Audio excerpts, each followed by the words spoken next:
माझे नाव संपत गोपाळ पवार, राहणार चास, तालुका अकोले। आज या ठिकाणी पत्रकार परिषद घेण्यामागचं कारण असं, महाराष्ट्र राज्याचं अर्थसंकल्पीय अधिवेशन महाराष्ट्रात चालू आहे आणि हे सरकार सत्तेवर येण्यापूर्वी या विद्यमान मुख्यमंत्री यांनी महाराष्ट्रामध्ये किंवा महाराष्ट्रातील जनतेला सत्तेवर येण्यासाठी मतं मिळवण्यासाठी शेतकऱ्याचा 7-12 कोरा कोरा कोरा करण्याचा शब्द दिला होता आणि ती वेळ या ठिकाणी आता तसं पाहिलं तर आलेली आहे। या अधिवेशनामध्ये मुख्यमंत्र्यांनी शेतकऱ्याचा 7-12 हा कोरा केला पाहिजे। आजपर्यंतच्या इतिहासात पाहिलं, शेतकऱ्यांना वेळोवेळी कर्जमाफी केलेली, पण 7-12 कोरा केलेला नाही। 7-12 याच्यासाठी कोरा झालेला नाही, ज्या वित्तीय बँका आहेत, मग राष्ट्रीयकृत बँका असतील, सहकारी संस्था असतील, सोसायट्या असतील, यांचे जे लोन होते त्यावेळेस ते सरकारने माफ केले, परंतु ज्या पतसंस्था आहेत त्यांचा कुठलाही 1 रुपया माफ केलेला नाही। आज खऱ्या अर्थाने पाहता महाराष्ट्रातील शेतकरी अतिशय मरणाच्या दारात उभा आहे। अनेक प्रश्न शेतकऱ्यांचे आहेत। आज अनेक ठिकाणी आंदोलनंसुद्धा चालू आहेत। तर मग आम्ही बी असं ठरवलं 1 महिन्यापासून की या तालुक्यात फिरून, मार्च एंड आलेला आहे, प्रत्येक पतसंस्थेचा असेल, सोसायटीचा असेल, बँकांचा असेल, या नोटिसा शेतकऱ्याला येऊ राहिल्यात का मार्च एंडला तुमचा भरणा झाला पाहिजे। शेतकऱ्याच्या कुठल्याच शेतीमालाला बाजारभाव नाही, शेतकऱ्यांच्या मुलांची लग्नसुद्धा आता होईनात। मग या परिस्थितीमध्ये शेतकरी फार मेटाकुटीला आलेला आहे।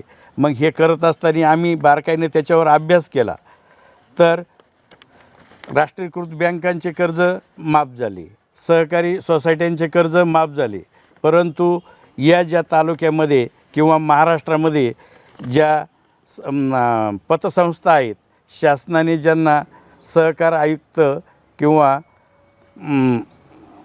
सहाय्यक निबंधक यांनी जे रजिस्ट्रेशन दिलेलं आहे, म्हणजे जी पूर्वी खाजगी सावकारशाही होती ती आता उजळ माथ्याने करण्यासाठी या पतसंस्थांना लायसन रूपी हे पांढरे हत्ती या महाराष्ट्रामध्ये आज फोफा होत आहेत।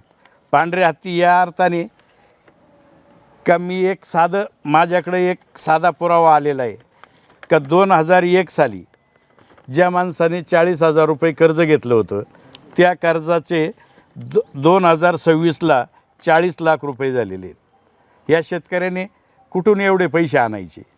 आणि पतसंस्थांचाही दोष नाही, परंतु त्यांना RBIचे काही नियम, या राज्यात त्या पतसंस्थांवर कोणाचा तरी अंकुश पाहिजे आणि अंकुश याच्यासाठी पाहिजे त्यांचे जे व्याजाचे दर आहेत, ठेवीला किती व्याज देतात आणि इतकं शेतकऱ्याच्या दामदुप्पट चक्रवाढपेक्षा जास्त व्याजाने पैसे वसूल केले जातात। यासाठी अनेक शेतकऱ्यांनी आतापर्यंत या जाचाला कंटाळून आत्महत्यासुद्धा केलेल्या आहेत आणि आज परिस्थिती अशी आहे का शेतकऱ्याला जरी विषाची बाटली जरी घ्यायची असली तर त्याच्यासाठी त्याच्याकडे पैसे नाही आहेत। आज दुधाला बाजार 38-40 रुपये झालेत। आज वाटतं दुधाला बाजार आहे, पण खाद्य, पशुखाद्य, ह्या जनावरांचे आजार हे सगळं पाहता शेतकऱ्याच्या हातात शेणसुद्धा राहत नाही। मग याच्यावर उपाय काय? तर या शासनाने, या अर्थमंत्र्याने, या राज्याच्या गृहमंत्र्याने याच्यावर, या पतसंस्थांवर अंकुश ठेवण्यासाठी काही RBIचे नियम लागू केले पाहिजे। तुम्ही व्याज घेता, कोणत्या पद्धतीने व्याज घेता? कर्ज 100% वसूल केलं पाहिजे ह्या मताचे आम्ही आहे। शेतकऱ्यांनी कर्ज दिलं पाहिजे याही मताचे आम्ही आहेत, पण आवाच्या सव्वा जर व्याज लावून जर वसूल करण्याचा प्रयत्न करतात, शेतकऱ्यांना नोटिसा पाठवतात। आता काही शेतकऱ्यांना अटक वॉरंट आहेत, ते वॉरंट कॅन्सल करण्यासाठी कोर्टाच्या खिटी घालू राहिलेले आहेत। म्हणजे किती भयानक परिस्थिती, आणि मग त्यांच्याकडे आत्महत्या सोडून दुसरा पर्याय राहिला नाही। आणि ज्या वेळेस या महाराष्ट्रातील सर्व पतसंस्थांचे जे कोणी संचालक बोर्ड असेल, त्या संचालक बोर्ड चेअरमन यांच्या जर परिस्थित्या जर पाहिल्या आणि सामान्य शेतकऱ्याच्या जर परिस्थित्या पाहिल्या तर जमीन आसमानाचा फरक आहे। हा का फरक झालेला आहे? या पतसंस्थांची चौकशी व्हावी, यांच्यावर सरकारने स्पेशल ऑडिट टाकून या पतसंस्थांचा आत्तापर्यंतच्या कारभाराची पोलखोल केली पाहिजे. यांनी आत्तापर्यंत कुठं कुठं कर्ज दिलं, कसं कसं दिलं, कोणाला दिलं, काय दिलं आणि किती टक्क्यांनी त्यांचा भरणा झाला आहे. परंतु सामान्य शेतकरी हा बाकी नाडला जातो आणि नागवला जातो. याच्यासाठी आता ही संघर्ष समिती यापुढे या ठिकाणी कामाला सुरुवात करणार आहे. अकोला हा चळवळीचा तालुका आहे आणि अकोला तालुक्याला एक इतिहास आहे. त्या इतिहासाची पुनरावृत्ती किंवा त्या चळवळीच्या तालुक्याची या पतसंस्थांच्या संदर्भात एक चळवळ या ठिकाणी उभी करायची. ही चळवळ महाराष्ट्रातील प्रत्येक तालुक्यात, प्रत्येक जिल्ह्यामध्ये ही चळवळ न्यायची आहे. मित्रांनो, असंच एक चन्नापुरी एक गाव आहे इथं शेजारी संगमनेर तालुक्यात. त्या गावांच्या पतसंस्थेनी निर्णय घेतला का सरळ व्याजाने पैसे घ्यायचं आणि सरळ व्याजाने पैसे घेतल्यानंतर ते गावाच्या जेवढ्या पतसंस्थेचं लोन होतं ते लोक आज सुखी झालेत.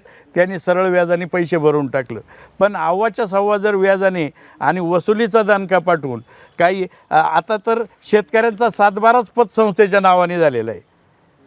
मग शेतकऱ्यांना नोटीस कशासाठी पाठवायची, कोणत्या अधिकाऱ्याने पाठवायची? जर माझी जमीन त्या पतसंस्थेच्या नावाने झाली असेल तर मला वसुलीसाठी नोटीस का पाठवतात? तर याची सर्व चौकशी झाली पाहिजे. आणि याच्यासाठी आता आम्ही येणाऱ्या काळामध्ये या राज्याचे सहकार मंत्री असतील, या राज्याचे अर्थमंत्री असतील, या राज्याचे गृहमंत्री असतील आणि या राज्याचे मुख्यमंत्री असतील आणि सहकार आयुक्त असेल, सहाय्यक निबंधक असेल, तहसीलदार असेल, प्रांत असेल, कलेक्टर असेल, या प्रत्येक ठिकाणी सर्वांना निवेदन देऊन एक व्यापक आंदोलन आम्ही या ठिकाणी उभं करू इच्छितो. आणि हे सर्व करीत असताना आज या ठिकाणी ही प्राथमिक जी वार्ताहर परिषद घेतली याचं कारण असं की ही सामान्य शेतकऱ्याला कमीत कमी तो वेडं वाकडं पाऊल या निमित्ताने उचलू नये. त्यांनी ही अशी या माध्यमातून, तुमच्या माध्यमातून आम्ही कळकळीची विनंती करतो. आणि त्या शेतकऱ्यांना शेवटपर्यंत न्याय मिळवून देण्यासाठी आम्ही त्यांच्या पाठीमागं राहू या ठिकाणी मी अशी ग्वाही देतो.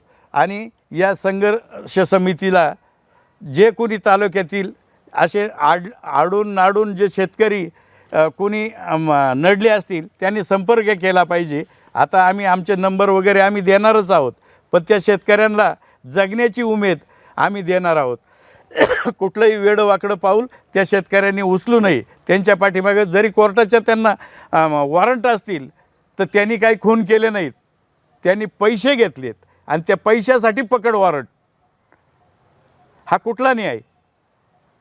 या राज्यात एक गृहमंत्री होऊन गेला, खाजगी सावकारांचं कोपरापासून ढोपरापर्यंत सटकवायचे आदेश दिले आणि आज परिस्थिती पाहिली तर या सरकारची किती उदासीनता शेतकऱ्याच्या बाबतीत आहे. आज कांद्याला बाजार नाही, दुधाला बाजार नाही, कुठल्याच गोष्टीला बाजार नाही. काल एक मी व्हिडिओवर बाईट पाहिली किंवा एक रील पाहिली. त्या रीलवर तो शेतकरी एक खताची रिकामी गोण घेऊन बसला होता आणि कांदे कापत होता आणि त्या गोणीवर मोदी बाबाचा फोटो होता. ती 2000 रुपयाची गोण त्या कांद्याला टाकली आणि 2000 रुपयाच्या गोणीनं तो कांदा 700 रुपये क्विंटलनी चालला आहे. त्याने त्या बुटानी चपलानी त्या गोणीला जोडीत होता. मग जर ही अराजकता जर जास्त यांनी वसुलीचा तगादा लावला आणि शेतकऱ्यांना जर यापासून भयभीत वाटत असेल तर आम्ही त्यांना विनंती करतो आमच्याशी संपर्क साधावा. आम्ही त्यांना योग्य तो न्याय देण्याचा प्रयत्न करू. आणि ही पत्रकार परिषद घेण्यामागचा हाच उद्देश आहे का कुणीही वेडवाकडं पाऊल उचलू नये, आमच्याशी संपर्क साधावा. नमस्कार, मी शशिकांत सरोदे. खऱ्या अर्थाने कर्जमुक्ती संघर्ष समिती या माध्यमातून एक आम्ही समिती या ठिकाणी सामाजिक लेवलला काम करणाऱ्या सर्वसामान्य लोकांच्या माध्यमातून गठीत केलेली आहे. या समितीच्या माध्यमातून खऱ्या अर्थाने शेतकरी, कष्टकरी, सर्वसामान्यांच्या कर्जमाफीच्या विषयासंदर्भात जो महत्त्वाचा मुद्दा आहे, या महत्त्वाच्या मुद्द्यासंदर्भात आम्ही या ठिकाणी आवाज उठवण्याचं काम करणार आहे. विशेष म्हणजे शेतकऱ्यांच्या प्रश्नासाठी सरकारने देखील कित्येक वेळा सांगितलं की शेतकऱ्यांचा सातबारा कोरा करायचा, त्या संदर्भात इथून मागे देखील अनेकदा प्रयत्न झाला. परंतु त्यावेळेला सोसायटी असेल किंवा नॅशनलाइज बँका असतील, या बँकेच्या माध्यमातून कर्जमाफी झाली. परंतु खऱ्या अर्थाने आपण म्हणतो ना, एखादं झाड असेल आणि त्या झाडावरती इलाज जर त्याला बिमारी असेल किंवा आजार असेल आणि तो आजार जर दूर करायचा असेल, त्याच्या मुळीवरती काम करणं महत्त्वाचं असतं. म्हणून सगळ्यात शेतकऱ्यांची, सर्वसामान्य लोकांची एक खऱ्या अर्थाने जी खरी मजबुरी आहे ती म्हणजे आहे पतसंस्था. या पतसंस्थेच्या माध्यमातून अनेक लोकांचा, अनेक कुटुंबांचा, अनेक शेतकऱ्यांचा खूप त्रास, हालापेष्टा सहन करण्याची वेळ आलेली आहे. आणि खऱ्या अर्थाने या पतसंस्थेमध्ये असणारे सर्वसामान्य जे कारभार पाहणारे जे लोक आहे किंवा पतसंस्थेची प्रक्रिया आहे, या प्रक्रियेच्या माध्यमातून हे पांढरी मुळी म्हणजे पांढरपेशी जे लोक आहे, आज त्या पांढरपेशी लोकांनी सर्वसामान्य शेतकऱ्यांना अगदी वेठीस आणलेलं आहे. आता मार्च एंड आलेला आहे, या पतसंस्थेची वसुलीची प्रक्रिया सुरू झालेली आहे. खऱ्या अर्थाने जर सांगायचं ठरलं तर चक्रवाढ पद्धतीनं अतिशय RBIच्या कुठल्याही रूल्स रेग्युलेशनला फॉलो न करता यांचं मनमानी पद्धतीने हा कारभार सुरू आहे. दुसरी महत्त्वाची गोष्ट, 40,000चे 40 लाख देण्याची वेळ सर्वसामान्य शेतकऱ्यावर आलेली आहे. खऱ्या अर्थाने जर सांगायचं ठरलं, या पतसंस्थेच्या जाचामुळं अनेक लोकांनी आपल्या जमिनी देखील विकलेले, काहींनी दागिने विकलेले, काहीच्या काही उलटापालट केलेले सर्वसामान्य लोकांनी, शेतकरी लोकांनी. आणि म्हणून या पतसंस्था चळवळ जी महाराष्ट्रात उभी राहिली, या सर्वसामान्याची चूल पेटण्यासाठी उभी राहिली. परंतु आज पतसंस्थेचे मालक हे गब्बर झालेले आहे. त्यांची एक प्रकारची प्रायव्हेट लिमिटेड कंपनीच त्यांची या ठिकाणी सुरू आहे. अशा प्रकारचं काम, एक पहिलं खाजगी सावकार किंवा जे फायनान्स कंपन्या परवडल्या, परंतु पतसंस्थेचा जो घेरा आहे तो फार भयानक आहे. आणि ह्या घेऱ्यात जो पडलो, जो अडकला, तो प्रचंड अडचणीत सापडला आहे. अशा प्रकारची प्रक्रिया आहे. म्हणून या पतसंस्थेला शह देण्यासाठी खऱ्या अर्थाने आम्ही कर्जमुक्ती संघर्ष समितीची स्थापना केली. गेल्या 1 महिन्यापासून आम्ही तालुक्यामध्ये फिरतोय, कारण भूमिपुत्र असल्यामुळे आपल्या तालुक्यापासून सुरुवात करणं महत्त्वाचं आहे. आणि ह्या पतसंस्थेंनी जी लूट चालवली सर्वसामान्यांची, ही लूट कुठंतरी बंद व्हावी या दृष्टिकोनातून सामाजिक क्षेत्रामध्ये आम्ही सर्व काम करणारे सर्वसामान्य लोकांनी ही पुढाकार घेतलेला आहे. आणि जेव्हा सामान्य माणूस पुढे येतो त्यावेळेला नक्कीच एक क्रांती होत असते. या पतसंस्थेच्या माध्यमातून व्याजाप्रमाणे अनेक लोकांचा छळ झालेला आहे. विशेष म्हणजे पतसंस्थेतील जे संचालक आहे, बाकीचे जे कार्यकारी मंडळ आहे, ते फक्त नामधारी म्हणून आहे.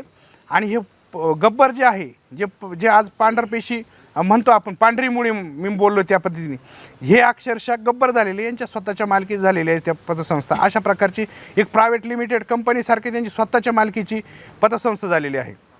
दुसरी महत्त्वाची गोष्ट म्हणजे असं आहे की सर्वसामान्य लोकांच्या माध्यमातून हा पैसा सर्वसामान्य जनतेचा आहे, यांचं काहीच नाही आहे.